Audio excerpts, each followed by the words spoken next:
जय जगत गुरु जय भारत। आप सभी भाई बहनों को मुझ पवन दास की तरफ से प्यार भरा नमस्कार, राम राम। भाई और बहनों, एक बहुत बड़ी विडंबना है, विशेषकर हम हिंदुस्तानियों के साथ में।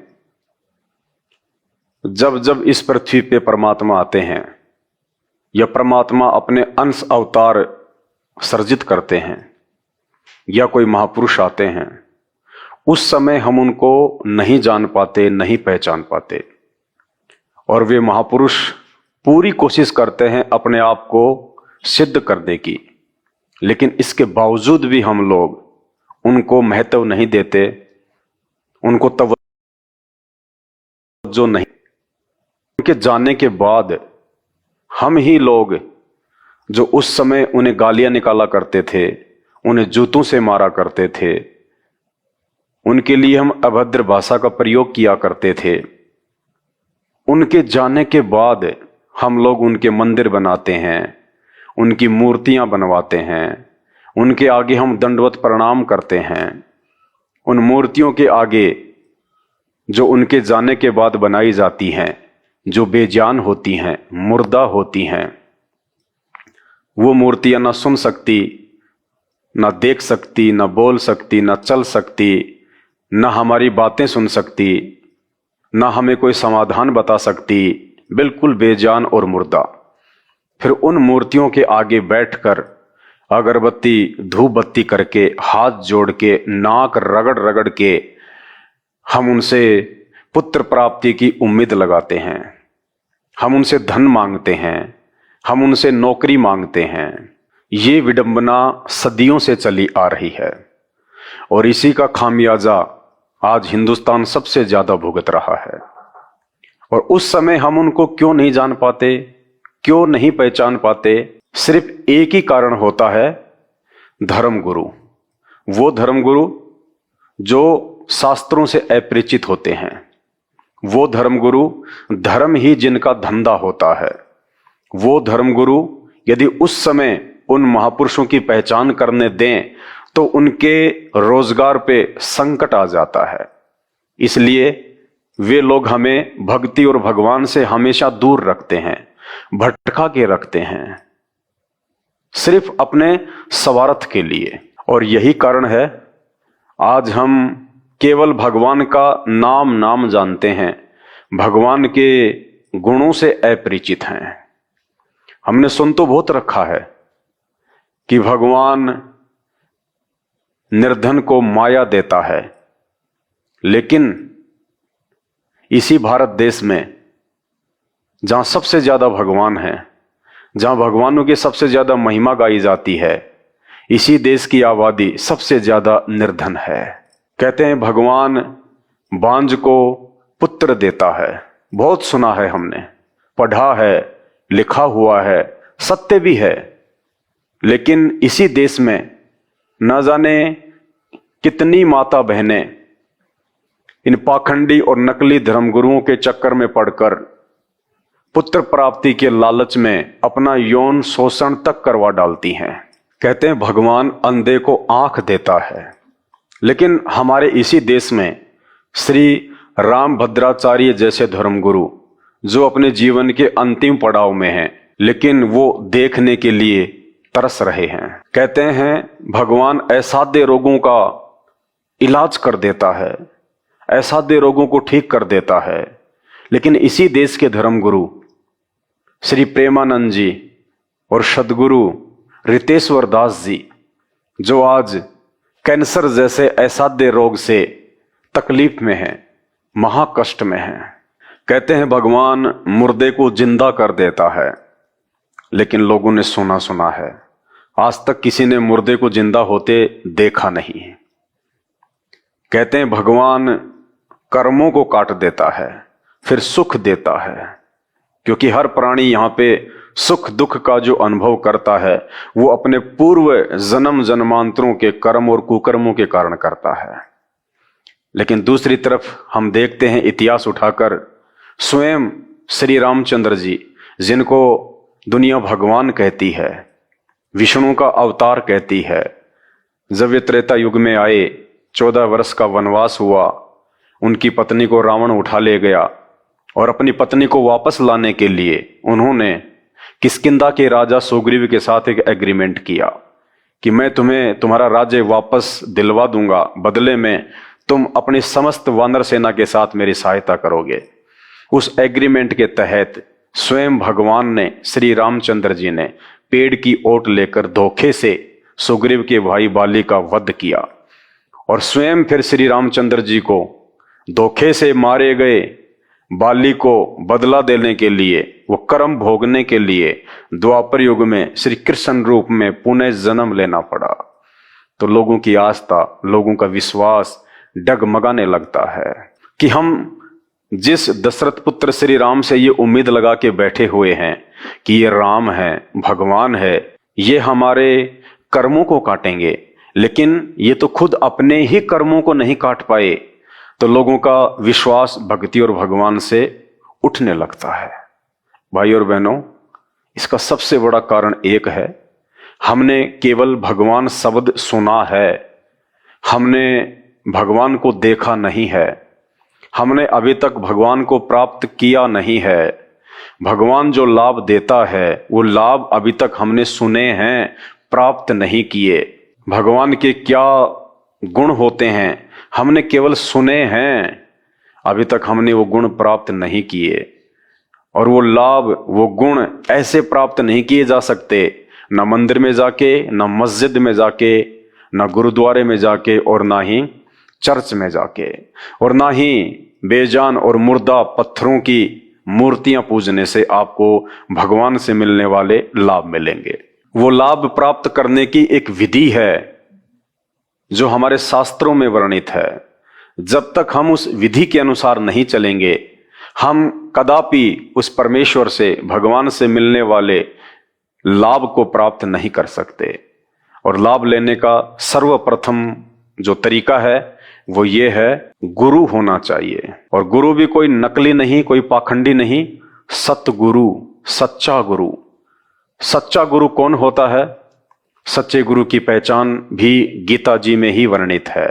अध्याय नंबर 15 श्लोक नंबर 1 से 4, अध्याय नंबर 4 श्लोक नंबर 34, कि वो सच्चा गुरु होगा, वो तत्वदर्शी संत होगा जो उल्टे लटके हुए संसार रूपी पेड़ के सभी विभागों को ठीक ठीक से बता देगा, समझा देगा। कहने का मतलब है, वो धर्मगुरु सर्वप्रथम हमारे ही धर्मशास्त्रों से सृष्टि रचना को बताएगा कि देव कौन है, महादेव कौन है, भगवान कौन है, देवी देवता कौन है, ये ब्रह्मांड, ये ग्रह उपग्रह, सूरज, चांद, सितारे, ये पृथ्वी, ये मनुष्य, ये 84 लाख योनियां, इनका सर्जन क्यों हुआ, किसने किया, ये कैसे हुआ। आज हम मनुष्य योनि में हैं, कल को शरीर छूटेगा, फिर हम लोग 84 लाख योनियों में भी जाएंगे। क्यों मनुष्य शरीर में इतने सुख भोगते हैं और फिर 84 लाख योनियों में जाके हम इतने महादुख भोगते हैं, ऐसा क्यों? ये सृष्टि रचना के तहत वो गुरु बताएगा। तो भाई और बहनों, आज इस धरती पे, इस पृथ्वी पे, विशेषकर, वैसे तो संपूर्ण मानव जाति का ही परम सौभाग्य है, लेकिन विशेषकर हम भारतीयों का बहुत बड़ा सौभाग्य है कि आज वो सच्चा गुरु, वो सतगुरु, जो हमें परमात्मा की पहचान भी करवाएगा और उस परमात्मा से मिलने वाले सारे लाभ भी दिलवाएगा अपनी सत भक्ति से। तो चलिए आज का वीडियो हम शुरू करते हैं उसी परमपिता परमेश्वर का नाम लेके। परमपिता परमात्मा सारी सृष्टि के रचनहार, कुल मालिक, असंख्य ब्रह्मांडों के स्वामी, जगत गुरु, तीनों लोकों में प्रवेश करके सबका पालन पोषण करने वाले राजाधिराज, आत्माधार, नाथों के नाथ, देवों के देव महादेव, सर्वेश्वर, महेश्वर, मृत्युंजय, अजरो अमर, आदि अनादि सनातनी प्रभु, जगत पिता जगदीश्वर, श्री श्री 1008 की उपाधि के वास्तविक अधिकारी, अकाल मूर्त शब्द स्वरूपी राम, वासुदेव, सर्वगतम ब्रह्म, प्रथम पूज्य, परम पुरुष, परम धनी, परम दयालु, परम संत, अल्लाह ताला, अल्लाहु अकबर, जगत का तारणहार, जगत के मुक्तिदाता, संत शिरोमणि सतगुरु रामपाल जी भगवान के चरण कमल में आप और हम सभी लाइव वीडियो देख रहे भाई बहनों का अनंत कोटि दंडवत प्रणाम।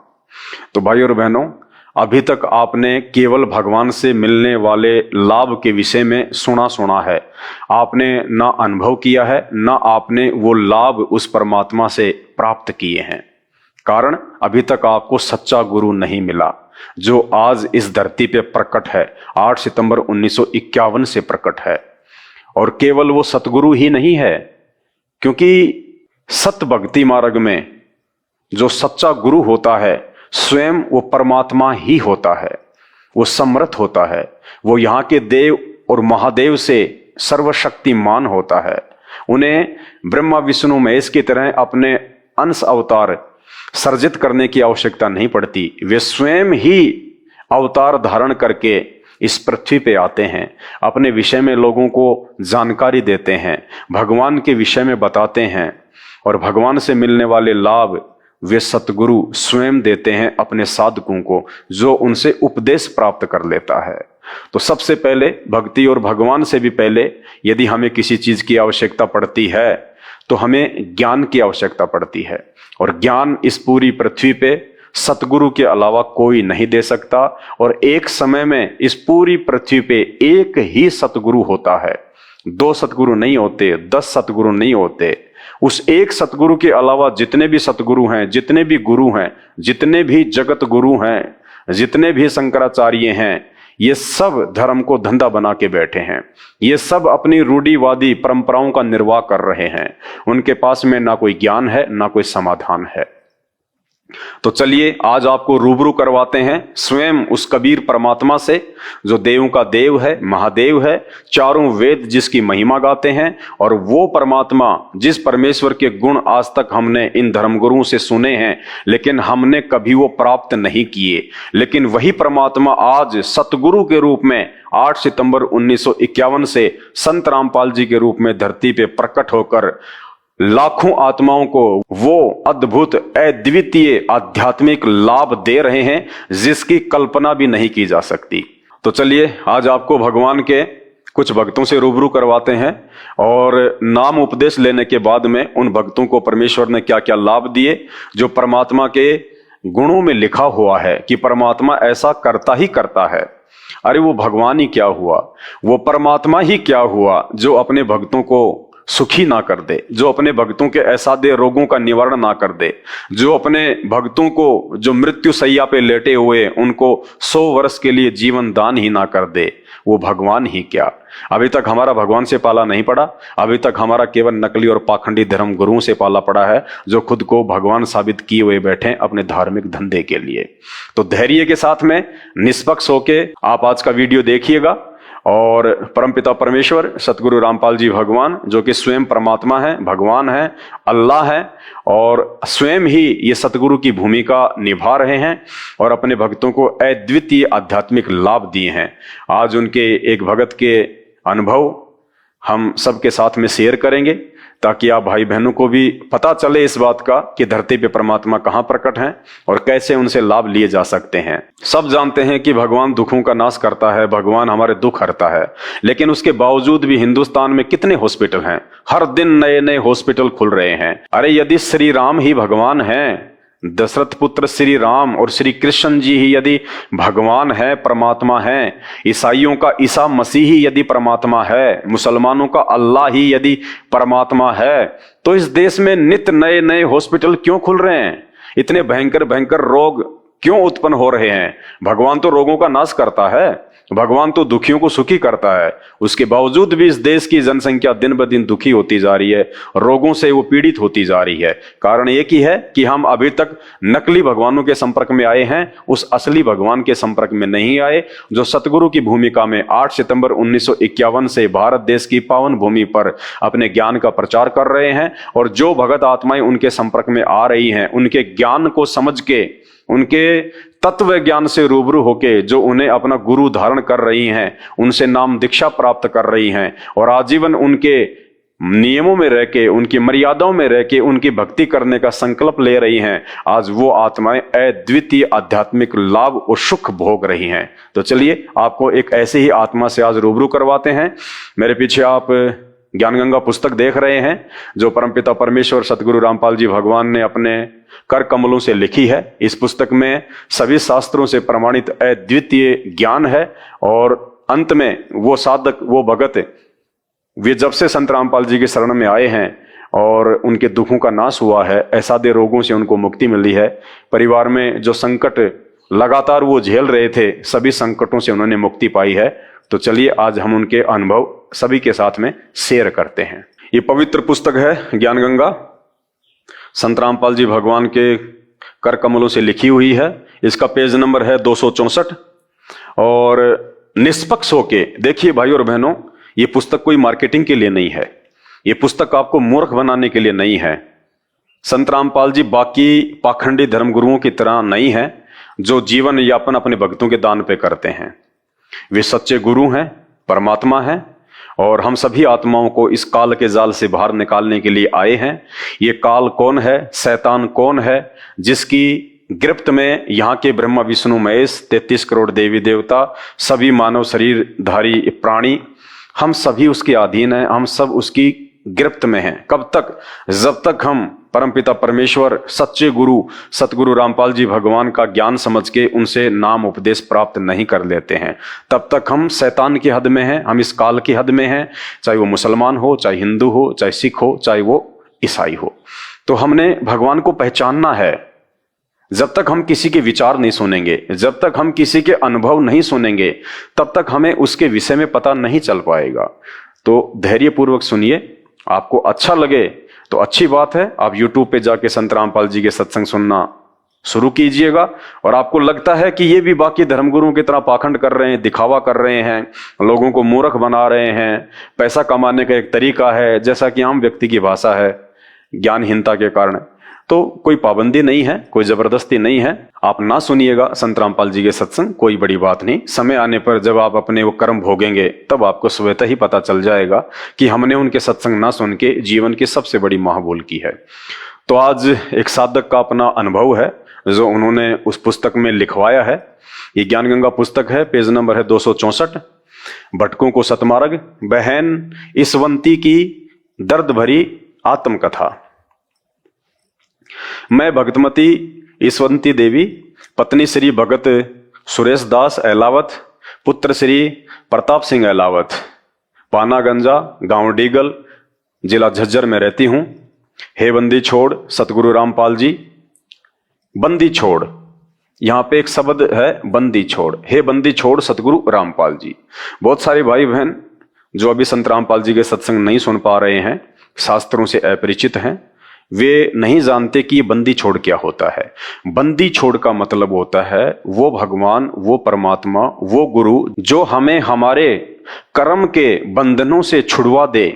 वो कर्म, जो कर्म हमने जन्म जन्मांतरों में किए हैं, अच्छे कर्म और बुरे कर्म, जिनका भोग आज हमें भोगना पड़ रहा है।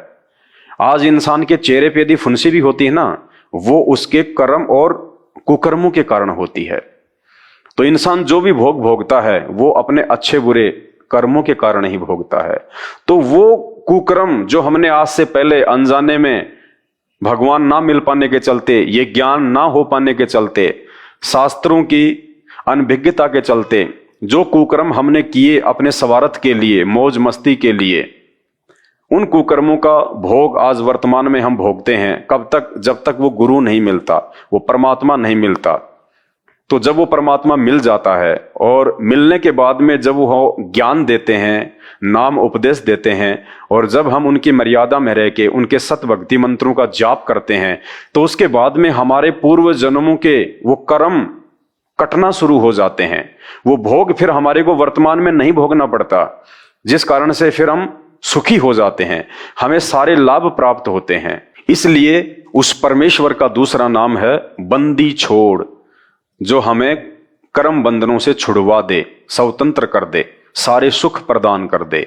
इसलिए बहन कह रही है, हे बंदी छोड़ सतगुरु रामपाल जी, मैं और मेरा परिवार आपके चरणों की धूल हैं।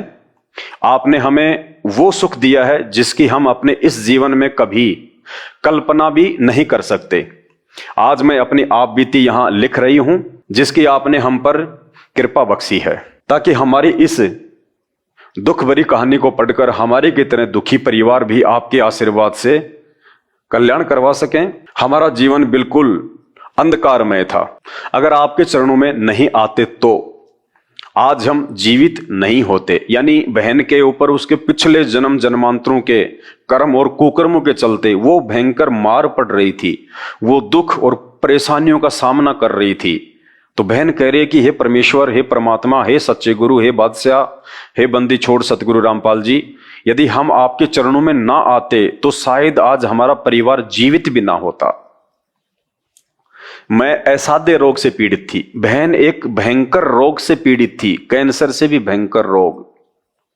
मेरा भाई भापड़ोदा निवासी ओम प्रकाश, पुत्र श्री दयानंद राठी, जो हरियाणा पुलिस में नौकरी करता था, वो भी उसी बीमारी से मृत्यु को प्राप्त हो चुका था।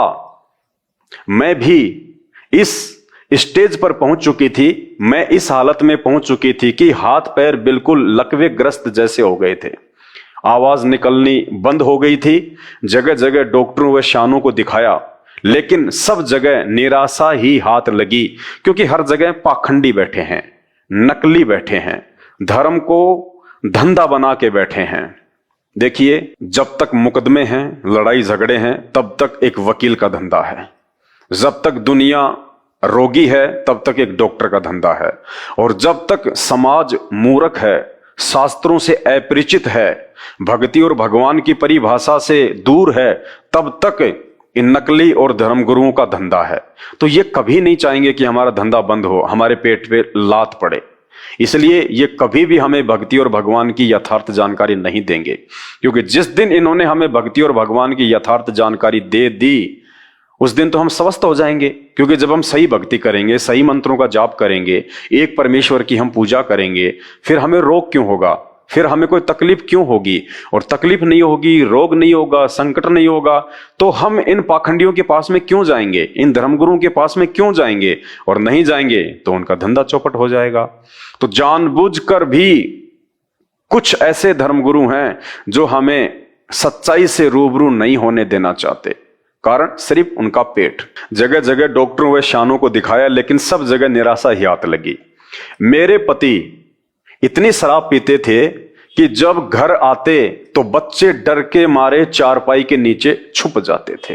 भाई और बहनों, बच्चे शाम को जब पिता आता है काम धंधे से, तो एक पिता को चाहिए कि वो अपने बच्चों को सीने से लगाए, उनके लिए कुछ खाने पीने की वस्तुएं लेके आए।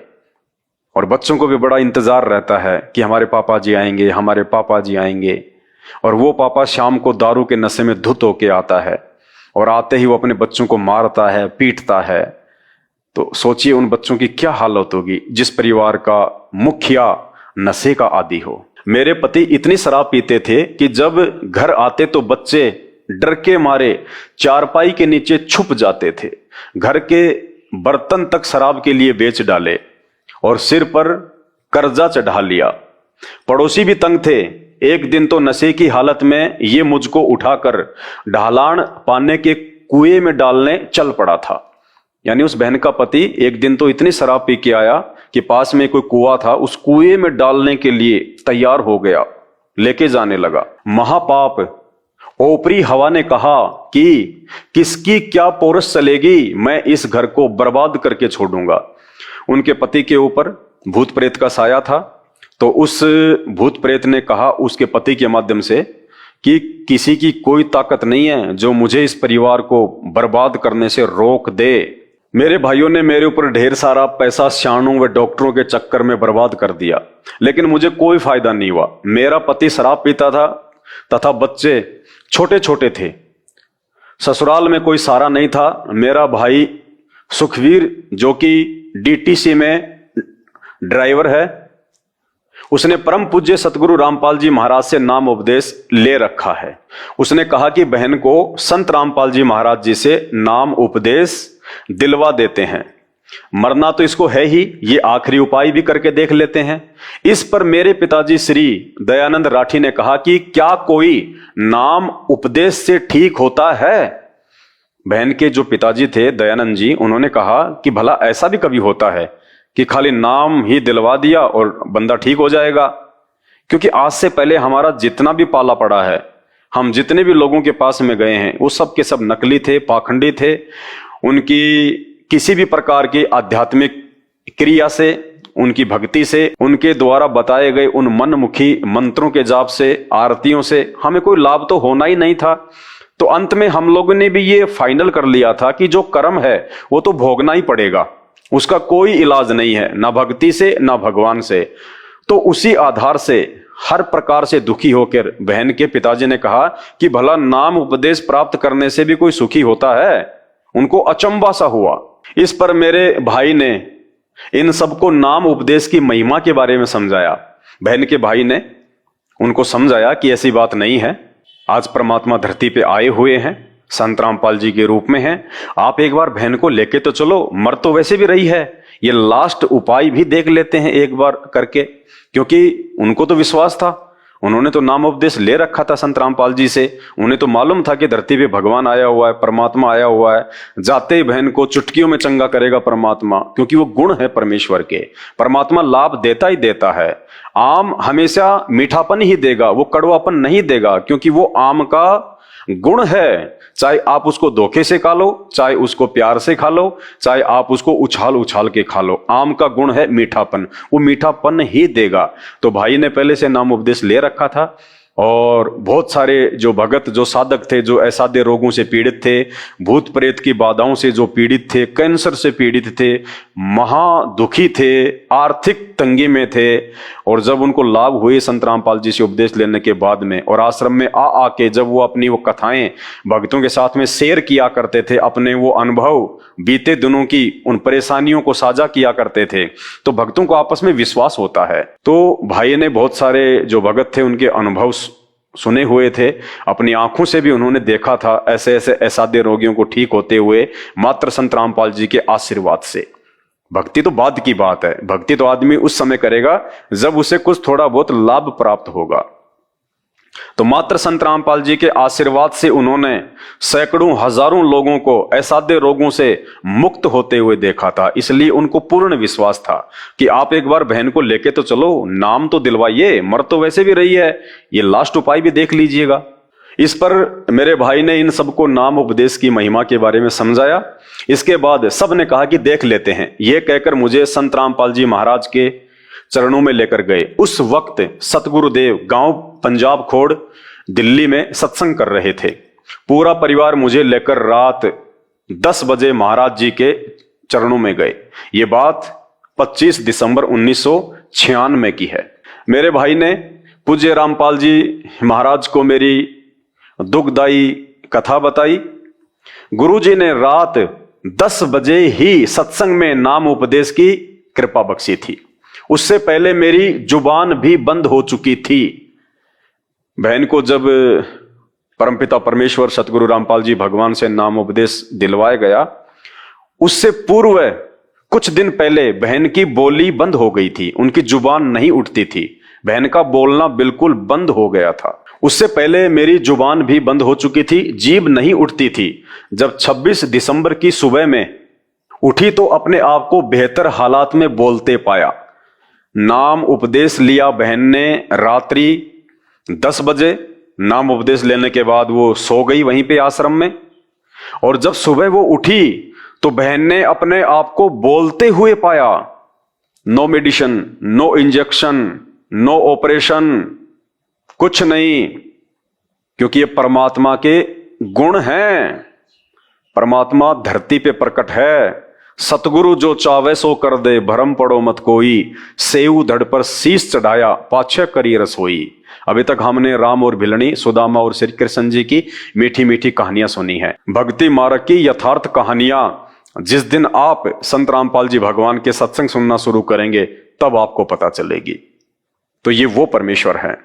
सुबह उठी तो अपने आप को बेहतर हालात में बोलते पाया, तथा अपने भाई को बताया कि इतने वर्षों बाद मुझे लग रहा है कि मैं अपने शरीर में हूं, तथा मेरे शरीर से जैसे कोई भार उतर गया। यानी जो ओपरी जो हवा थी, जो भूत प्रेत का साया था, पाप कर्मों का जो वजन था बहन की आत्मा पे, उसके अपने कुसंस्कारों का, सतगुरुदेव जी ने जैसे नाम उपदेश दिया, अपना आशीर्वाद दिया, परमेश्वर ने सारे बंधन काट दिए उसके।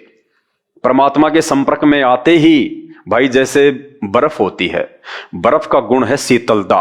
बर्फ कभी भी आपको जो है वो गर्मी महसूस नहीं होने देगी। बर्फ का गुण है शीतलता, वो ठंडक ही देगी। तो परमेश्वर के जो गुण हैं वो है लाभ देना, फायदा देना, दुखों से बाहर निकालना, कष्टों से बाहर निकालना। तो जैसे ही इन्होंने परमपिता परमेश्वर से नाम लिया, उस अल्लाह से नाम लिया जो आज संत रामपाल जी के रूप में धरती पे प्रकट हैं, सुबह बहन की जुबान भी ठीक हो गई और बहन को ऐसा महसूस हुआ जैसे मेरे ऊपर से किसी ने बहुत ज्यादा वजन उतार दिया हो। इतने वर्षों के बाद मुझे लग रहा है कि मैं अपने शरीर में हूं तथा मेरे शरीर से जैसे कोई भार उतर गया है।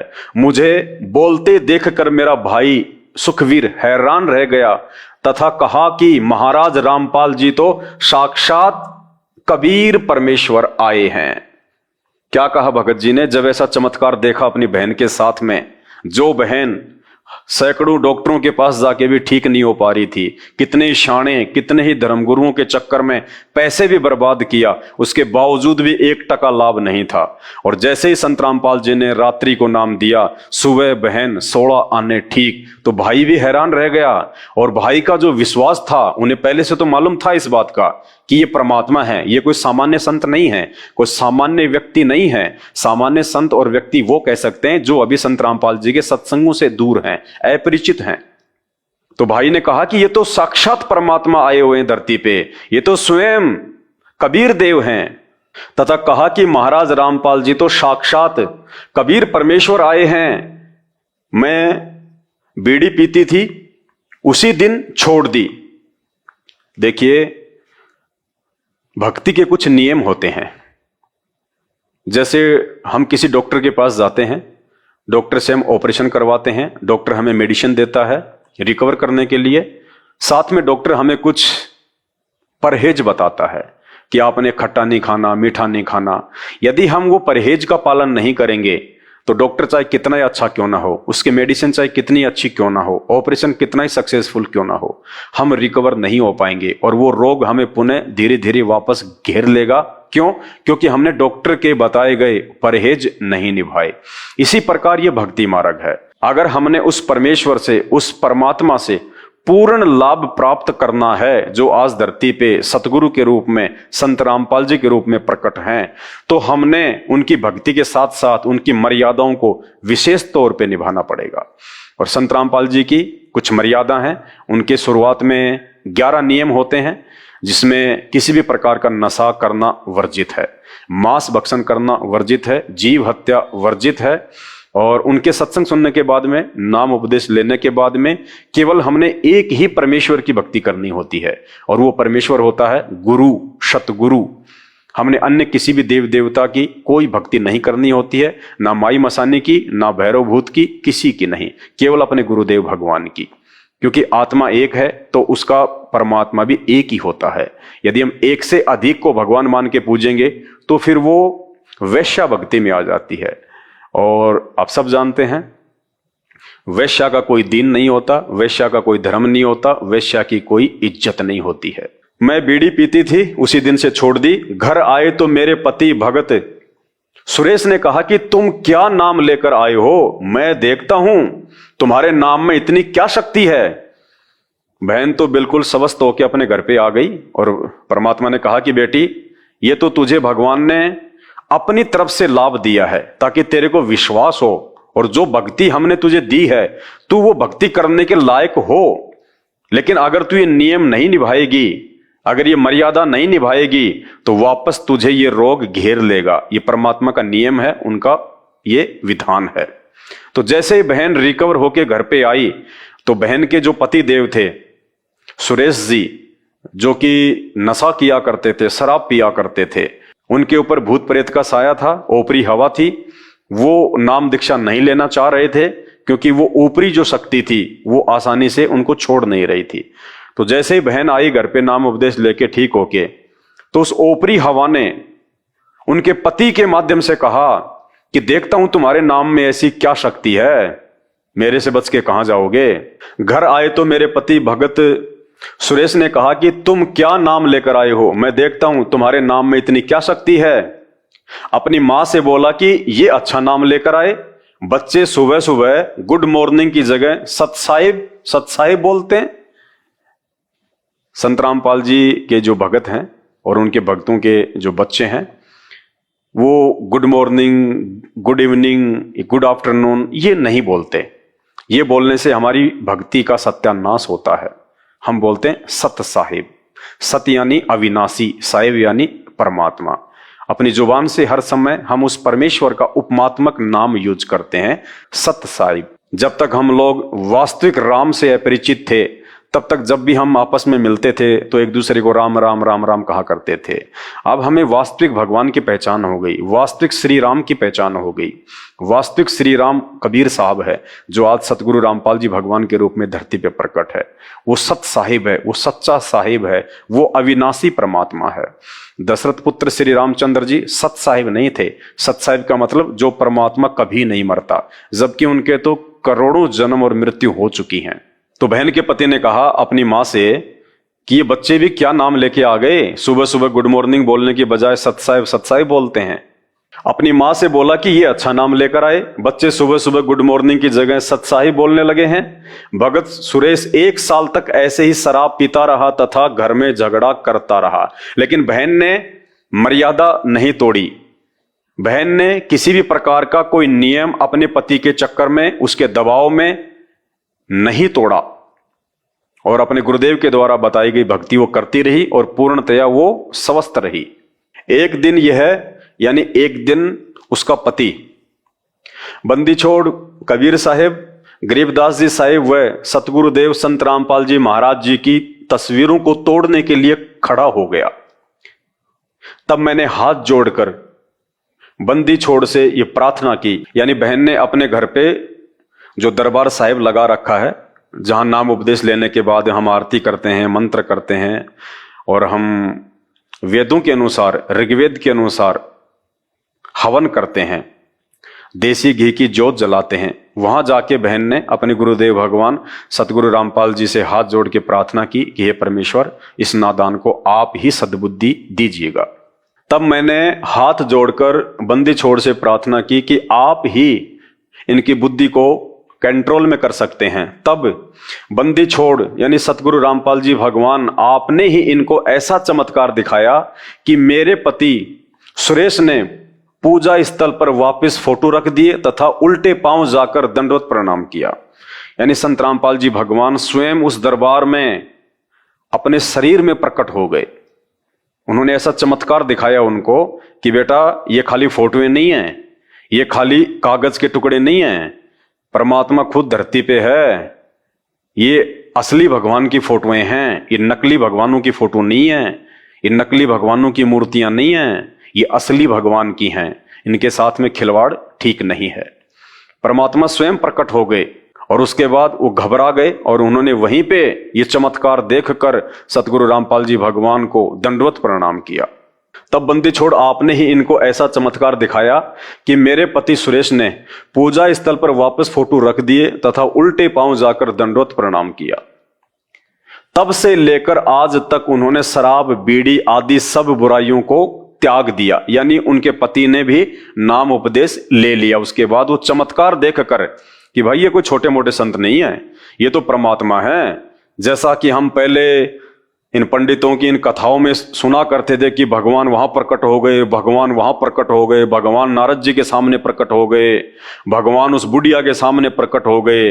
हमने केवल ये सुना था कि भगवान जो है वो प्रकट होते हैं, लेकिन बहन के जो पति हैं उन्होंने तो साक्षात देखा अपने घर पे भगवान को सामने प्रकट होते हुए देखकर। तब से लेकर आज तक उन्होंने शराब, बीड़ी आदि सब बुराइयों को त्याग दिया। इसका गवाह पाना गंजा व डिगल गांव है। मुझे पुनर्जन्म मिला क्योंकि बहन को असाध्य रोग था।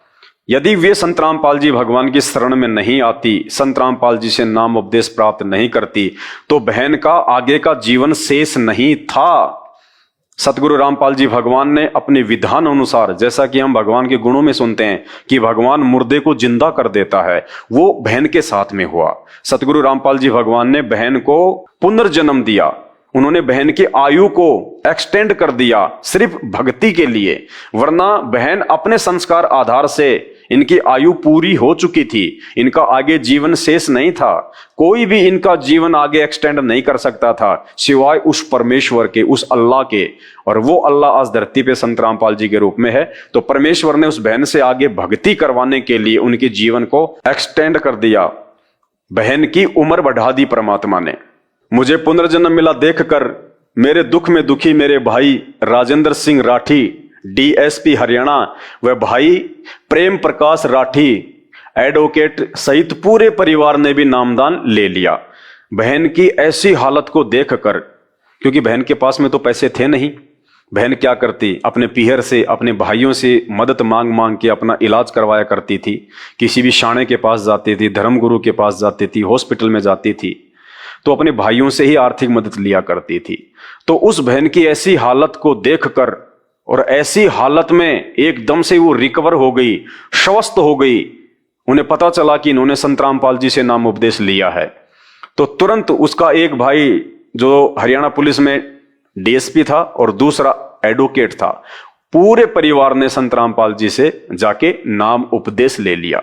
नाम उपदेश लेने के बाद में कबीर परमेश्वर ने ऐसे ऐसे सुख दिए जिनकी कल्पना भी नहीं की जा सकती। सबसे पहला सुख बहन क्या बता रही है, हमारी भैंस ने सरफ खा लिया था, भैंस का बिल्कुल बुरा हाल था। डॉक्टर को दिखाया तो उन्होंने बताया कि इसने कोई जहरीली वस्तु खा ली है तथा 10 इंजेक्शन लगा दिए। अगले दिन भैंस की आंखों से नीला पानी बहना शुरू हो गया तथा भैंस अंधी हो गई। डॉक्टर भी हाथ खड़े कर गए। बहन की जो भैंस थी उसने सांप को खा लिया। अब सांप को जब खा लिया तो सांप में तो जहर होता है, अंदर जाके जब सांप ने जहर छोड़ा तो जो भैंस थी वो आंखों से अंधी हो गई, खाना पीना छोड़ दिया उसने। हमारी भैंस ने सांप खा लिया था, भैंस का बिल्कुल बुरा हाल था। डॉक्टर को दिखाया तो उन्होंने बताया कि इसने कोई जहरीली वस्तु खा ली है तथा 10 इंजेक्शन लगा दिए। अगले दिन भैंस की आंखों से नीला पानी बहना शुरू हो गया तथा भैंस अंधी हो गई। डॉक्टर भी हाथ खड़े कर गए। तब रात में सौपन में सतगुरुदेव रामपाल जी महाराज नजर आए। उन्होंने भैंस के शरीर पर हाथ फेरा। सुबह उठे तो हमने तथा पड़ोसियों ने अपनी आंखों से भैंस के मुंह में सांप को देखा तथा उसको निकाला।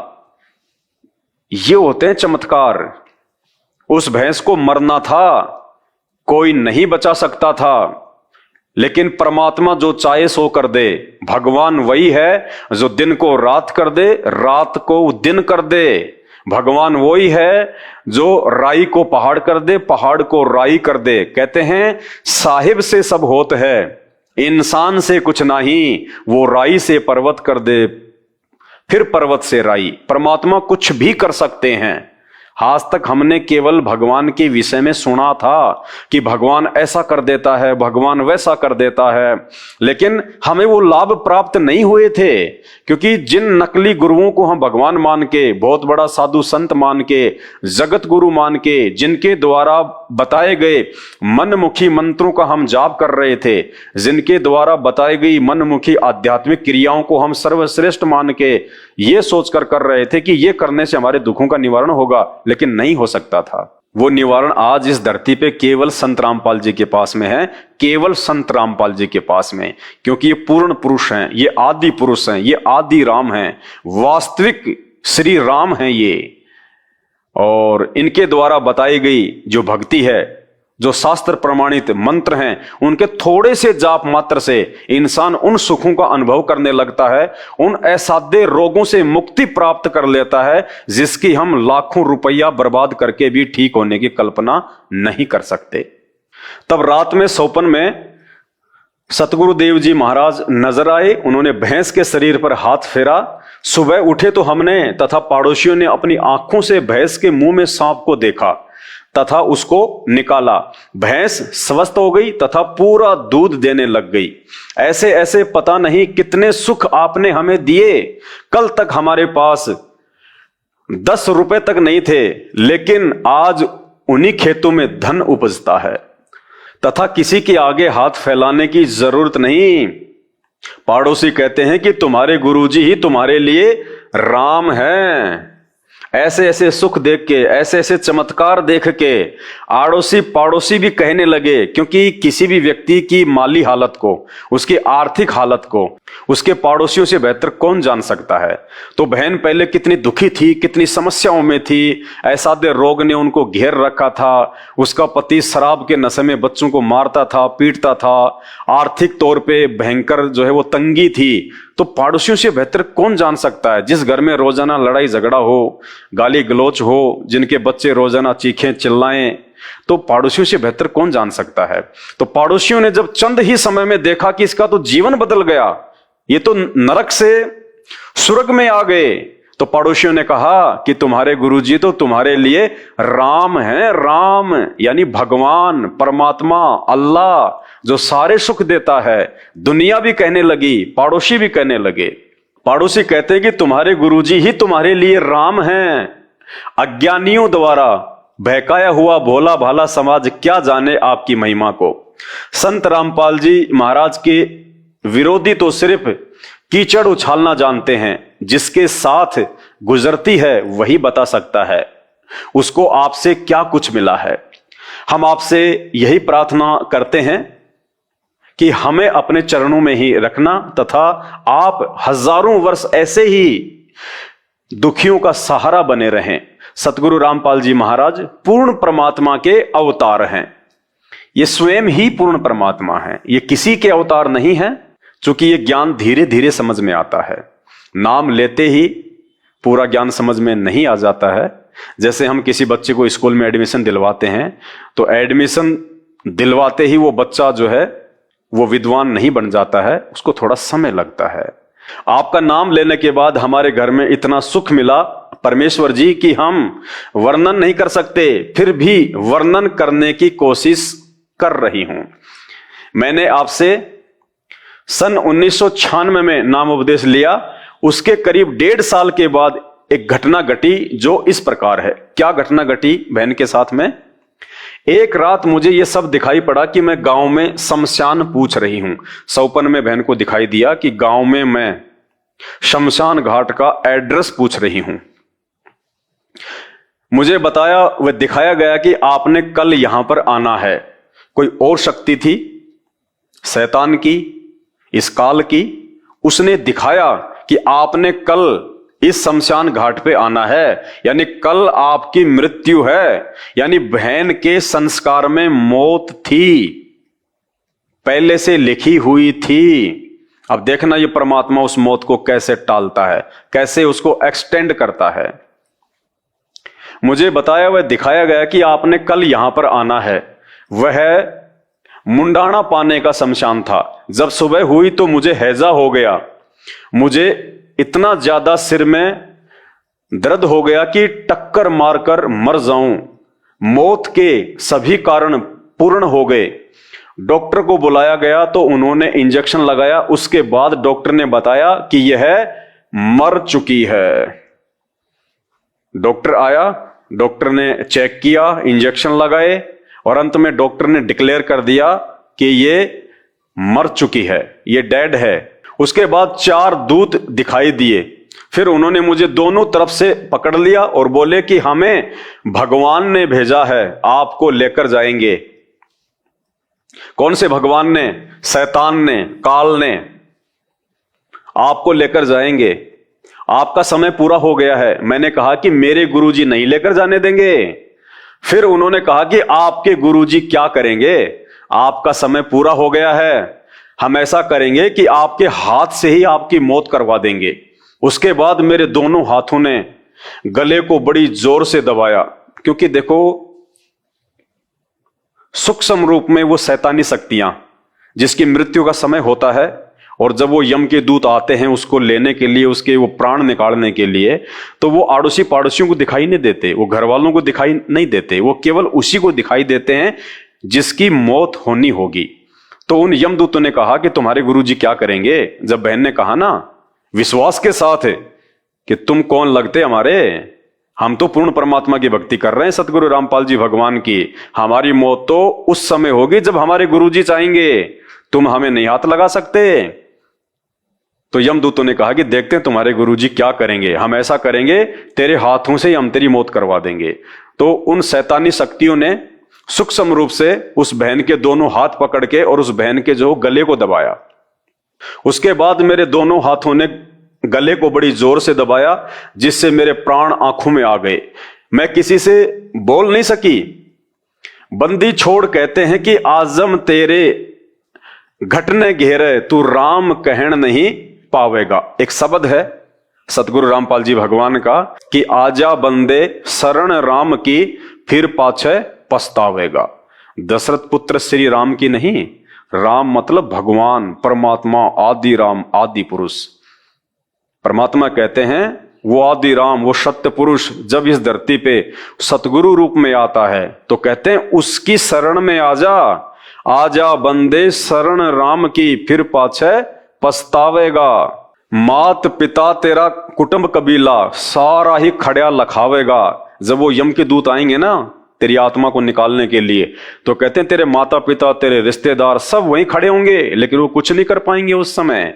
कहते मात पिता तेरा कुटुंब कबीला सारा ये खड़िया लखावेगा। और आजम तेरे घटने घेरे, आजम यानी वो यम के दूत आके और तेरा गला दबाएंगे आत्मा निकालने के लिए, प्राण निकालने के लिए। आजम तेरे घटने घेरे तू राम कहन ना पावेगा। एक शब्द भी नहीं निकाल पाएगा उस समय तू। तो बहन कह रही है कि मैं बोल नहीं पा रही थी, उन्होंने मेरा सूक्ष्म रूप से वो गला जो है वो दबा दिया। वह स्थिति मेरे साथ हो गई। उसके बाद कबीर साहेब कमल के फूल पर मेरे पास प्रकट हुए। भाई और बहनों, यहां पे ये कबीर साहेब जी का नाम अभी जो आपने सुना कि उसके बाद में मेरे सामने कमल के फूल पे कबीर साहेब जो है वो प्रकट हो गए। आप जो अभी नए नए संत रामपाल जी का ज्ञान सुन रहे हैं, तो आप लोग अभी इस मैटर को नहीं समझ पाएंगे। इस मैटर को केवल वही समझ पाएंगे जो काफी वर्षों से संत रामपाल जी के भगत हैं और विशेषकर जो साध संगति से जुड़े हुए हैं। तो मैं अपने उन भगत भाइयों को थोड़ा सा मैं समझाना चाहूंगा। भाई और बहनों, हम सब जानते हैं कि 650 साल पहले परमात्मा जिस दाढ़ी मूंछ वाले रूप में आए थे, जो फोटो आजकल आप देखते हो यूट्यूब पे, गूगल पे, हर जगह, अब हमें तो हो गया पता इस बात का कि वो तो एक काल्पनिक फोटो है, वो हाथ से बनाई गई फोटो है। क्योंकि 650 साल पहले ना कोई वीडियो रिकॉर्डर था, ना ही कोई वो कैमरा था। तो वर्तमान में जो फोटो बनाई गई है दाढ़ी मूंछ वाली कबीर दास जी की, कबीर साहिब जी की, वो एक इमेजिन है, एक कल्पना के तौर पे बनाई गई है कि कबीर जी शायद ऐसे थे। और हम सत्सेवक जो सतगुरु रामपाल जी भगवान के भगत हैं, ज्ञान मार्ग से हम आगे बढ़ रहे हैं, हमने ये निष्कर्ष निकाल लिया है कि आज धरती पे स्वयं वो कबीर परमात्मा संत रामपाल जी के रूप में प्रकट हैं। इसलिए हमें 650 साल पहले वाली उस फोटो से कोई लेना देना नहीं है, क्योंकि उस फोटो में जो रूप है दाढ़ी मूंछ वाला, वो रूप यहां का जो भगवान है, शैतान, काल, ब्रह्मा विष्णु महेश का पिता, जिसके 21 ब्रह्मांड है, जो हम सबको गधा को तस्वर बनाता है, उसका और भगवान का यानी उस कबीर परमात्मा का और यहां के भगवान का, काल का एक एग्रीमेंट हो रखा है। जब प्रथम बार परमात्मा यहां आए थे अपनी आत्माओं को काल के जाल से बाहर निकालने के लिए अपने पुत्र जोगजीत के रूप में, तो काल और जोगजीत रूप में उस परमात्मा के कुछ एग्रीमेंट हुए थे, जिनमें एक एग्रीमेंट यह भी हुआ था, काल ने उस परमात्मा से उनका रूप मांगा था और उस शैतान ने बहुत ही सूझबूझ के साथ में एक षड्यंत्र के तहत अपने आप को बहुत ज्यादा सयाना समझते हुए ये कहा था कि आप मुझे ये अपना रूप दे दो कि मैं आपका रूप जो है वो बना सकूं। क्योंकि शैतान को इस बात का पता था कि परमात्मा का विधान है जब भी वो यहां आएंगे तो वो सबसे पहले एक गुरु की भूमिका निभाएंगे, क्योंकि डायरेक्ट यहां पे कोई किसी को भगवान नहीं मानता। इसलिए यहां पहले एक गुरु की जो है भूमिका निभानी पड़ती है, ज्ञान समझाना पड़ता है, उसके बाद में ज्ञान से आत्माएं स्वीकार करती हैं कि हां ये गुरु नहीं, ये भगवान है। तो शैतान को इस बात का मालूम था कि ये गुरु बन के ज्ञान प्रचार करेंगे और इन आत्माओं को यहां से बाहर लेके जाएंगे। तो काल ने एक षड्यंत्र के तहत उनसे एक वरदान मांगा था कि मैं आपका रूप बना सकूं और आपकी आवाज निकाल सकूं। तो परमात्मा ने कहा था कि कोई बात नहीं, जो मेरे ज्ञान से परिचित हो जाएगा और जिसके पास मेरा वो सार नाम होगा, सार शब्द होगा, उसके ऊपर तेरा किसी प्रकार का कोई दाव नहीं चलेगा। तू हमारा रूप भी बना लेना और तू हमारा आवाज भी निकाल लेना। तो ये वरदान उस काल को प्राप्त है। वचन भर लो, वचन भर लिया, अकबर लिया भाई। न्यो बोला जी कि चारों युगों में, 3 युगा में जीव थोड़े ले जाना, सतयुग, त्रेता और द्वापर, और चौथा युग जब आवे कलयुग कितने ले जाइयो। बोला वह बड़ी अड़ाई तन तया। अच्छा भाई कोई बात नहीं। दूसरा यह है कि मैं आपका रूप बना सकूं, मैंने ये आज्ञा दे दो। अग बना लिए, तेरे रूप तक की आंट लागेगी। मेरे अंश के पास जिस पास नाम होगा तेरा रूप रह ही नहीं सकता उसके आगे। तो फिर और एक और कहा कि आप जब जाओ ना मृत मंडल में तो एक जगन्नाथ के मंदिर को बनवाइयो, क्योंकि वो काल समुद्र नहीं बन देगा, मेरा अंश कृष्ण रूप में जाएगा, कृष्ण बौद्ध रूप में, और अपना मंदिर बनवाओगा, पर समुद्र नहीं बन देगा। बनवा दूंगा भाई। फिर कहते हैं कि त्रेता युग में समुद्र पर पुल बंधवाइयो। अकाछे पंगे पाए रहते थे। तो जिस समय बहन के साथ में यह घटना घटी, उस समय वो बहन अपना गुरु केवल संत रामपाल जी को मानती थी। वो उनको परमात्मा के रूप में स्वीकार नहीं कर रही थी। संत रामपाल जी को बहन अपना जो है वो गुरु मान रही थी, और भगवान दाढ़ी मूछ वाली फोटो को मान रही थी। कबीर जी की काल्पनिक फोटो को भगवान मान रही थी, और संत रामपाल जी को केवल अपना सतगुरु ही मान रही थी। तो काल ने यहां पे बहन के साथ में ये दाढ़ी मूछ वाला रूप बना के जो वरदान उसने परमात्मा से लिया हुआ है, जो कि अभी आपने संत रामपाल जी के मुख कमल से सुना है कि उस काल ने, शैतान ने उनका रूप मांग रखा है, जिस रूप में वे 650 साल पहले आए थे, भक्तों को डगमग करने के लिए, भक्तों को भ्रमित करने के लिए। तो बहन समझ नहीं पाई, और बहन ने सोचा कि शायद ये परमात्मा आ गए, ये कबीर जी आ गए, जबकि आए कौन थे? काल आया था, शैतान आया था कबीर जी वाले रूप में। देखिएगा, उसके बाद कबीर साहेब कमल के फूल पर मेरे पास में प्रकट हुए। उसके बाद मेरे अंदर से पूज्य सतगुरु रामपाल जी महाराज जी की आवाज आई। सामने कौन प्रकट हुआ कमल के फूल पे? वो शैतान कबीर जी के रूप में। और जैसे ही वो शैतान कबीर जी के रूप में बहन के सामने उसको धोखा देने के लिए कि मैं जैसा कहूंगा ये वैसा ही करने लगेगी, क्यों? क्योंकि ये मेरे को भगवान मानती है। धोखा देने के लिए वो शैतान प्रकट हुआ दाढ़ी मूछ वाले फोटो के रूप में। उसी समय वो अंतर्यामी परमात्मा, वास्तविक कबीर भगवान, जो आज संत रामपाल जी के रूप में प्रकट हैं, उसी समय बहन के अंदर से सतगुरु रामपाल जी भगवान की आवाज आई।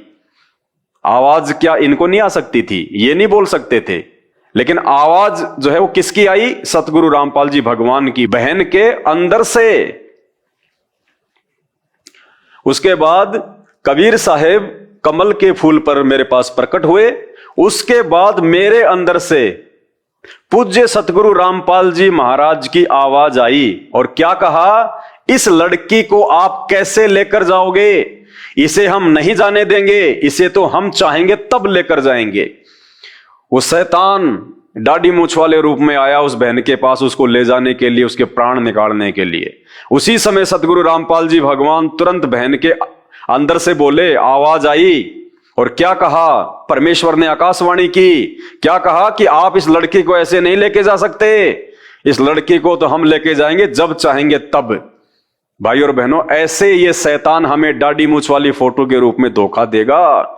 इसलिए परमात्मा ने सात संगतियां शुरू करवा के अपने अपने घरों से और दरबार से ये दाढ़ी मूछ वाली फोटो को हटवाया है। क्योंकि यदि हमारी इसमें आस्था रही और यदि हमने संत रामपाल जी को केवल अपना गुरु ही माना, भगवान नहीं माना, तो अंत में वो शैतान हमें दाढ़ी मूछ वाले रूप में धोखा देगा, जो धोखा देने के लिए बहन के पास में यहां आ गया। देखिए ध्यान से दोबारा,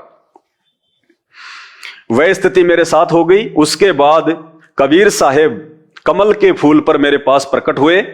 उसके बाद मेरे अंदर से पूज्य सतगुरु रामपाल जी महाराज जी की आवाज आई कि इस लड़की को आप कैसे लेके जाओगे।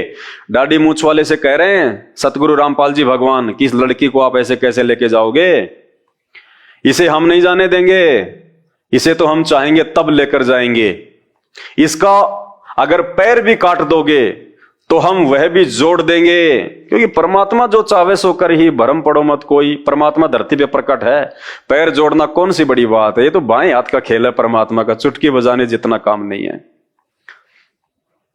अगर इसका पैर भी काट दोगे तो हम वह भी जोड़ देंगे। साथ में गुरुजी ने काफी बातें कही जो सब वर्णन नहीं हो पा रहा। उसके बाद यम के दूत भाग गए। उसके बाद गुरुजी ने मुझे कहा कि बेटी डर मत, तेरी मौत को हमने टाल दिया, अब हम चाहेंगे तब लेकर जाएंगे।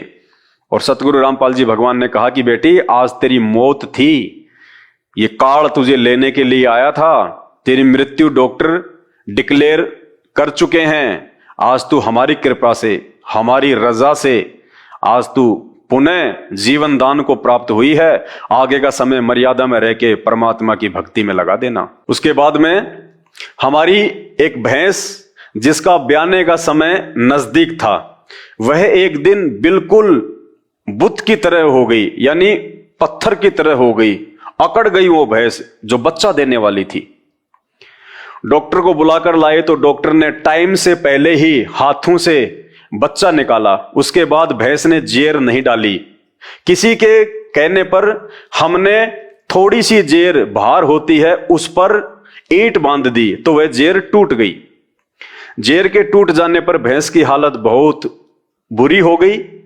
सभी कहने लगे ये भैंस अब मरने से नहीं बच सकती। हम घबरा कर रात को ही 5 डॉक्टरों के पास गए, मगर एक भी डॉक्टर नहीं आया।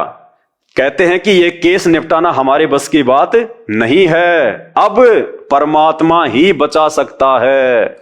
परमात्मा इन आत्माओं के विश्वास को इन घटनाओं के माध्यम से धीरे धीरे दृढ़ कर रहे थे कि इनको विश्वास हो जाए कि हमारे गुरुजी में जो पावर है, हमारे गुरुजी में जो शक्ति है, वो दुनिया के किसी डॉक्टर में नहीं है। जो काम हमारे गुरुजी बिना पैसे के, बिना इंजेक्शन के, बिना मेडिसिन के कर सकते हैं, वो काम दुनिया का कोई भी डॉक्टर नहीं कर सकता। परमात्मा अपने बच्चों को ऐसी घटनाओं के माध्यम से विश्वास दिलाते हैं। इसलिए हम सभी भगत भाई बहनों को चाहिए कि यदि ऐसी छोटी मोटी कोई मुसीबत हम पे आ भी जाए तो हमने उस समय डगमग नहीं होना, अपने गुरुदेव भगवान से विश्वास को कम नहीं करना। ये हमारे एग्जाम होते हैं, ये परीक्षा होती है। परमात्मा हमारे को मजबूत करते हैं धीरे धीरे, हल्की हल्की चोट मार के। जैसे कुम्हार होता है, जब वो मटका पकाता है तो बाहर से चोट मारता है, अंदर से हाथ रखता है। तो गुरुजी हमेशा हमारे साथ में रहते हैं, पल पल साथ में रहते हैं। हमारा कभी भी अहित नहीं हो सकता जब तक हम गुरुजी की मर्यादाओं में हैं, गुरुजी को परमात्मा मानते हैं। तो ऐसी परिस्थितियों में यदि हम भगत भाई बहनों के सामने कोई ऐसी परिस्थिति पैदा हो जाए, ऐसा लगे कि कोई लाभ हानि का चक्कर है, तो ऐसे में हमें डगमग नहीं होना चाहिए। बल्कि यदि हमसे कोई मिस्टेक हुई है, कोई मर्यादाओं में त्रुटि हुई है, तो हमने गुरुदेव से उसी समय दंडोत करके, हाथ जोड़ के, नाक रगड़ के, वहीं अपने दरबार साहिब के सामने बारंबार माफी मांगनी चाहिए और विश्वास के साथ में अपनी भक्ति क्रियाओं को नहीं त्यागना चाहिए। फिर मैंने कहा कि भगत जी आशा मत तोड़ो, हमारे बंदी छोड़ यानी सतगुरु रामपाल जी भगवान सब ठीक करेंगे। उसके बाद बंदी छोड़ के सामने दंडोत प्रणाम किया, कोई प्रार्थना नहीं लगाई, कोई संदेशा नहीं भिजवाया, क्योंकि जिस दिन हमें यह ज्ञान हो जाएगा तो हमें यह पता चल जाएगा कि अंतर्यामी एक तुम, आत्म के आधार, और जो तुम छोड़ो हाथ तो मोह कौन उतारे पार। जो भगवान होता है, वास्तव में जो परमेश्वर है, जो आदि पुरुष है, जो अल्लाह है, वो अंतर्यामी होता है। अंतर्यामी का मतलब हमारे मन में उठने वाली बात को जान लेना। होठों पे आना तो बहुत दूर की बात है, मन में उठने वाली सोच को भी जो जान ले, जो पहचान ले, जो हमारी मन की बात को जान ले, उसको कहते हैं परमात्मा, परमेश्वर। तो अंतर्यामी सृष्टि में केवल एक ही होता है, और वो अंतर्यामी आज सतगुरु रूप में संत रामपाल जी भगवान है। आशा मत तोड़ो, हमारे बंदी छोड़ सब ठीक करेंगे। उसके बाद बंदी छोड़ के सामने दंडवत प्रणाम किया तथा प्रार्थना की। उसके बाद सुबह एक डॉक्टर के पास गए तो उसने आकर देखा तो कहा यह बचेगी नहीं। ऐसी ही हमारी भैंस के साथ हुआ था। तो बड़े डॉक्टर ने भरपूर कोशिश की मगर नहीं बच पाई। उसके बाद कहने लगे कि परमेश्वर की दया से बच भी गई तो दूध नहीं देगी। यानी वेटरनरी जो डॉक्टर था उसने भी ये फाइनल डिसीजन दे दिया कि पहली बात तो आपकी भैंस जो है ये बचेगी नहीं, क्योंकि हमारी भी एक भैंस के साथ सेम टू सेम ऐसे ही हुआ था। और यदि कोई भगवान की दया से आपकी भैंस बच भी गई तो ये गारंटी है ये दूध नहीं देगी। अब देखना परमात्मा क्या करता है, वो डॉक्टरों का डॉक्टर, वैद्यों का वैद्य, देखना क्या करेगा। कहने लगे कि परमेश्वर की दया से बच भी गई तो दूध नहीं देगी। उसके 7 दिन बाद फिर क्या होता है, 7 दिन बाद जब परमात्मा ने देख लिया ना कि हर प्रकार से मेरा भगत दुखी हो चुका है, परेशान हो चुका है, फिर क्या करता है परमात्मा, उसके 7वें दिन गुरुजी दिखाई दिए कि भैंस की आंतड़ियों से जेर निकाल रहे हैं। 7 दिन बाद सतगुरु रामपाल जी भगवान उसको सौपन में दिखाई दिए कि गुरुजी भैंस की आंतड़ियों से जेर निकाल रहे हैं। भैंस ने जेर डाली तथा वह स्वस्थ हो गई और 15 किलो दूध पे आ गई। कितना? जो डॉक्टर कह रहा था कि ये दूध नहीं देगी, अगर बच गई तो वो भैंस फिर स्वस्थ होके 15 किलो दूध, यानी एक स्वस्थ भैंस की तरह वो दूध देने लगी। ये हमारे बंदी छोड़ की कृपा है, जबकि 4-5 पड़ोसियों की भैंस इसी बीमारी से मर चुकी थी। मेरा छोटा लड़का जिसकी उम्र 14 साल है, नाम नवनीत है, इसे बचपन से यानी 6 महीने का था तब से ही निमोनिया हो गया था और 5 साल तक इसकी बीमारी खत्म नहीं हुई। मेरे हर संभव प्रयास करने पर तथा डॉक्टरों के मना करने पर भी मैंने हार नहीं मानी। एक दिन मैंने उसे सतगुरुदेव रामपाल जी महाराज से नाम दान दिलवाया। उसी दिन से मानो मेरे बच्चे को कोई बीमारी थी ही नहीं। अब वह बच्चा आज अपनी उम्र के सभी बच्चों से तंदुरुस्त है। ये परमेश्वर कर सकता है, ये भगवान कर सकता है। ये बोनविटा खा के, बोनविटा पी के नहीं हो सकता, ये परमात्मा कर सकता है। वो चाहे सो कर दे परमात्मा। राजा को रंक बना दे, रंक को राजा बना दे, निर्धन को धनवान बना दे, धनवान को निर्धन बना दे, वो मिट्टी से सोना बना दे, सोने को मिट्टी बना दे। उसके लिए चुटकी बजाने जैसा काम है। भाई और बहनों, आज से पहले हमने केवल भगवान का नाम सुना है, भगवान लाभ क्या देता है वो सुना है, लेकिन वो लाभ हमने ना देखे थे ना हमने कभी अनुभव किए थे। और संत रामपाल जी भगवान के भगत अनुभव ही नहीं कर रहे, छिक्के आनंद ले रहे हैं, छिक्के आनंद जो परमात्मा दिया करता है लाभ। एक दिन पूर्णिमा के दिन, समय वर्ष 2004 में, बरसात के ना होने के कारण हमारी धान की फसल सूख रही थी और नहर भी आकर चली गई थी। 1 महीना बाद दोबारा नहर आनी थी। वहां पर ट्यूबवेल से पानी देने का साधन नहीं था, हम सिर्फ नहर पर ही आश्रित थे। बहन बता रही है कि एक समय सन 2004 में हरियाणा में बरसात नहीं हुई थी और हमारी जो है वो धान की फसल थी और कुछ ऐसा हुआ कि नहर भी आके चली गई थी। हम लोग खेत में पानी नहीं दे पाए और धान की फसल को तो भैया खड़ा पानी चाहिए और नहर आके वापस चली गई। हम लोग धान की फसल में पानी नहीं छोड़ पाए और वापस नहर को 1 महीने के बाद आना था, यानी 1 महीने में तो वो फसल सूख कर नष्ट हो जानी थी। वहां पर ट्यूबवेल से पानी देने का साधन नहीं था, हम सिर्फ नहर पर ही आश्रित थे और पानी देने का कोई साधन नहीं था। परंतु पूर्णिमा के दिन हम आश्रम से सत्संग समापन के बाद जब खेत को देखने गए तो हमारे 2.5 एकड़ जमीन धान वाली घुटनों घुटनों पानी से भरी हुई थी। ये कभी सौपन में भी नहीं होने वाला कार्य हमारे सतगुरुदेव जी की दया से हो गया और सारे खेत के पड़ोसियों ने अफसोस किया कि यह नहर तो तुम्हारे सतगुरुदेव ने तुम्हारे लिए ही बुलाई है। क्या कहा उन पड़ोसियों ने, गांव वालों ने, कि भाई ये तो चमत्कार हो गया, ये नहर तो तुम्हारे गुरुजी ने स्पेशली तुम्हारे लिए बुलवाई है, ये तो चमत्कार हो गया। इसलिए सतगुरु रामपाल जी भगवान अपने सत्संगों में अपने भक्तों को दिशा निर्देश देते हैं कि जब सत्संग का समय हो तो आपको निश्चिंत होकर आना चाहिए। सत्संग में आने वाले भक्तों के काम बिगड़ा नहीं करते बल्कि बना करते हैं। तो परमेश्वर ने दिखा दिया, उनके विश्वास को और ऊपर उठा दिया कि हमारे गुरुजी कोई सामान्य संत नहीं हैं, हमारे गुरुजी छोटे मोटे कोई महंत नहीं हैं, स्वयं परमात्मा हैं, भगवान हैं, ये कुछ भी करने में सर्वशक्तिमान हैं। ये नहर तो तुम्हारे सतगुरुदेव ने तुम्हारे लिए ही बुलवाई है। सभी लोगों की फसल में ज्यादा से ज्यादा 10 मन धान हुई, जबकि सतगुरुदेव जी की कृपा से हमारी 40 मन प्रति एकड़ हुई। अनेकों अनेकों सुख हमारे बंदी छोड़ सतगुरु रामपाल जी भगवान ने हमें दिए। मेरे दोनों पुत्र भगत अमित तथा नवनीत मई 2010 को दिल्ली पुलिस में नौकरी लग गए। मेरी तथा मेरे परिवार की तरफ से सभी पाठकों से प्रार्थना है कि आप अति शीघ्र सतलोक आश्रम करोथा में आकर संत रामपाल जी महाराज से मुफ्त नाम प्राप्त करें।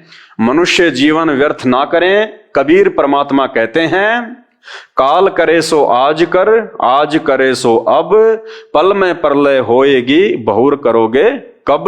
सत साहिब बंदी छोड़ सतगुरु रामपाल जी महाराज की जय। भाई और बहनों, ये कोई झूठ नहीं है, ये कोई पाखंड नहीं है। पाखंड और झूठ का सहारा वो लेते हैं जिनको भक्ति और भगवान की परिभाषा का नहीं पता है, जो अभी परमात्मा से प्राप्त होने वाले लाभ से वंचित हैं, जिनको भी पता ही नहीं है कि भगवान क्या कर सकता है, भगवान क्या नहीं कर सकता, जिनको अभी पता ही नहीं है कि भगवान क्या शक्ति है और परमात्मा अपने चाहने वालों के लिए मर्यादा में रह के भक्ति करने वाले अपने भक्तों के लिए क्या से क्या नहीं कर सकते। हम सुनते हैं भक्ति इतिहास में कि उस परमात्मा ने मीरा के लिए जहर को अमृत बना दिया। उस परमात्मा ने भगत प्रहलाद के लिए खंबे से प्रकट होकर उसके बाप हिरण्यकशिपु को मार डाला। परमात्मा ने पत्थर से प्रकट होके नामदेव का दूध पिया। परमात्मा ने पत्थर से प्रकट होके कर्माबाई का खींचड़ा खाया। लेकिन ये सबके साथ क्यों नहीं होता? बाकी लोग भी तो मंदिर में जाते हैं, भगवान को दूध पिलाते हैं, खींचड़ा खिलाते हैं। उन चंद आत्माओं के साथ में ऐसा क्यों हुआ? इसका रीजन है।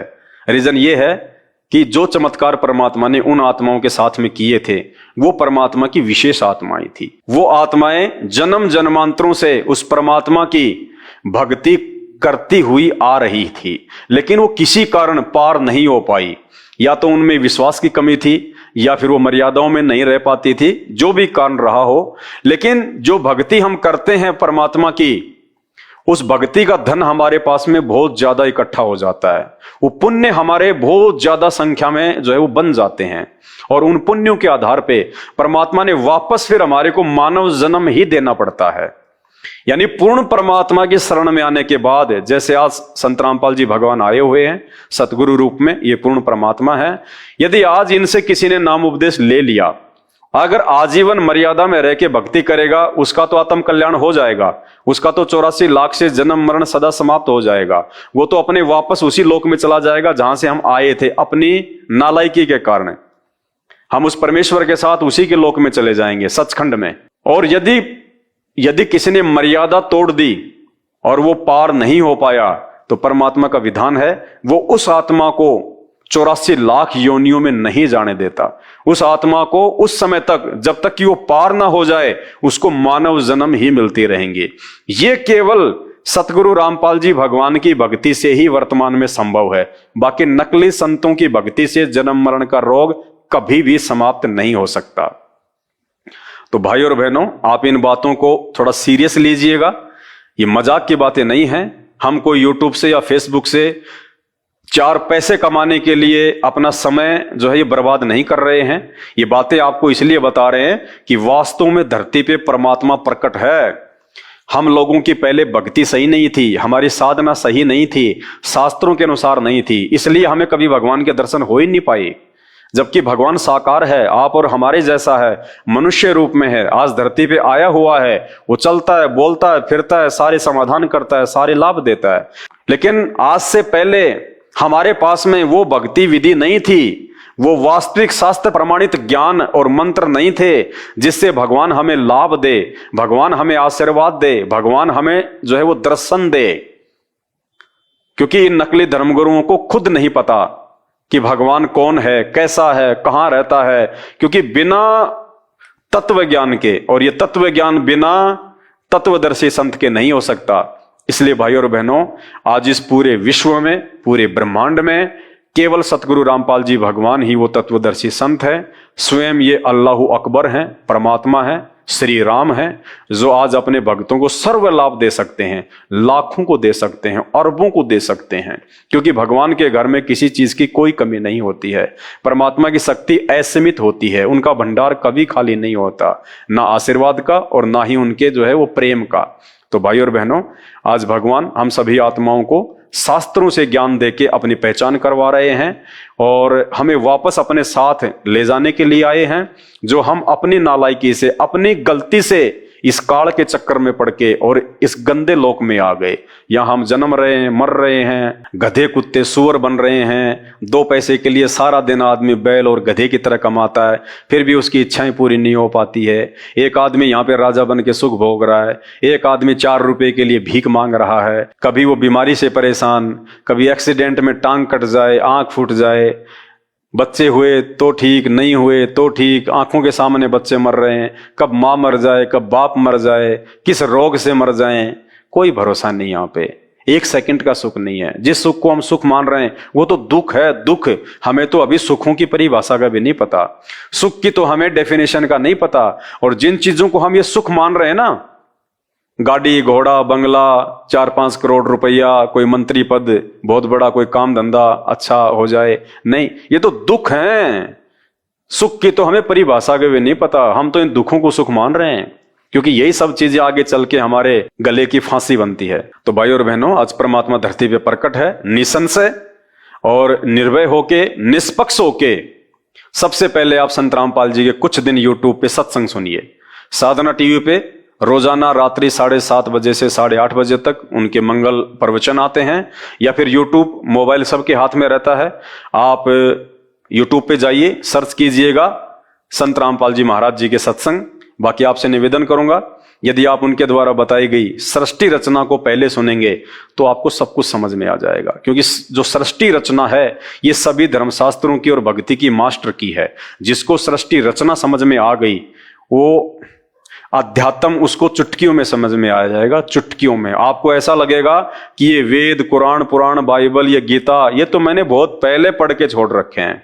उसको कहते हैं तत्व ज्ञान, मास्टर ऑफ द की, सभी धर्मशास्त्रों की। तो संत रामपाल जी के मुख कमल से बोली गई सृष्टि रचना को यूट्यूब पे सर्च करके जरूर सुनिए। परमात्मा धरती पे आए हुए हैं, ये मौका बार बार नहीं मिलता। बिल्ली के भाग का छीका टूटा हुआ है। दुनिया मर गई, ऋषि मुनि मर गए, लाखों साल तपस्या करके, भगवान ने दर्शन तक नहीं दिए। और आज हम पे भगवान इतने मेहरबान हैं, साक्षात धरती पे प्रकट हैं। तो अब यदि कोई कमी रहेगी तो भाई और बहनों, आप और हमारी रहेगी। जो हम अपने मानवश, अभिमानवश, जातीय धर्म के अहंकारवश हम उनके प्रवचन नहीं सुनेंगे तो ये हमारी अपनी गलती होगी और अंत में रोएंगे, पछताएंगे। सपरिवार 84 लाख योनियों में जाएंगे, नरक में जाएंगे। यहाँ के भगवान बचाने वाले नहीं हैं, बचाने वाला भगवान केवल संत रामपाल जी हैं। समय रहते उनके सत्संग सुनना शुरू कीजिए, जानिए, पहचानिए, अपने पिता को जानिए और सदा सदा के लिए परमात्मा के लोक में जाके सुख प्राप्त करें। बंदी छोड़ सतगुरु रामपाल जी भगवान की जय हो।